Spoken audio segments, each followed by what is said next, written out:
Shalom saudaraku dikasih Tuhan. Di masa pandemi seperti ini, di mana tempat-tempat ibadah yang bisa umat Tuhan biasa beribadah, kita tidak bisa lagi gunakan.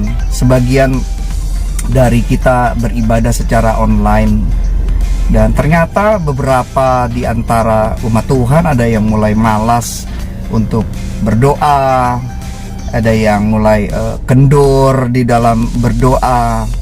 Saudara dikasih Tuhan, kita tidak boleh mengurangi kebiasaan kita berdoa.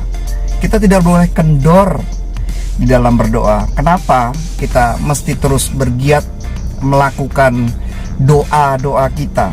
Saudara, ada beberapa hal yang ingin saya sampaikan kepada saudara semua. Pertama, Tuhan Yesus sendiri di dalam Markus 1 ayat 35, saudara, berbunyi begini: pagi-pagi benar waktu hari masih gelap, ia bangun dan pergi keluar. Ia pergi ke tempat sunyi dan berdoa di sana.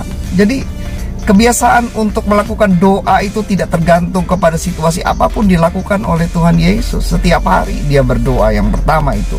Kedua, Tuhan Yesus sendiri mengajarkan kita tentang bagaimana kita berdoa. Karena itu berdoalah demikian di dalam Matius 6, saudara, ayat yang ke-9. Tuhan Yesus katakan berdoalah demikian. Jadi Tuhan Yesus sendiri menginginkan murid-muridnya, menginginkan kita untuk kita terus berdoa. Berarti doa adalah bagian kehidupan dari para pengikut Kristus yang disebut Kristen. Jadi kita mesti berdoa, saudara. Yang ketiga, kadang di dalam kehidupan, di dalam jiwa manusia ada perasaan marah, kecewa, iri, memerlukan pertolongan, memerlukan perlindungan. Bagaimana mengatasinya itu semua? Matius 26 ayat 41, saudara.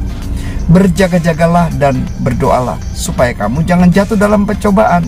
Artinya kita harus berdoa agar tidak jatuh, agar hati kita tidak timbul iri hati, tidak timbul kemarahan. Kita dapat menanggulangi iri hati, dapat menanggulangi kekecewaan, dapat menanggulangi keputusasaan, supaya iblis jangan mengambil keuntungan. Yang terakhir, yang keempat, saudara dikasih Tuhan, mengapa kita perlu terus berdoa? Kita berdoa agar kita di masa-masa yang penuh dengan tekanan, penuh dengan berbagai macam pergolakan di masa pandemi seperti ini, saudara, kita berdoa agar kita tetap kuat. Di dalam Efesus 6 ayat yang ke-18, begini kata firman Tuhan: dalam segala doa dan permohonan berdoalah setiap waktu, berjaga-jagalah.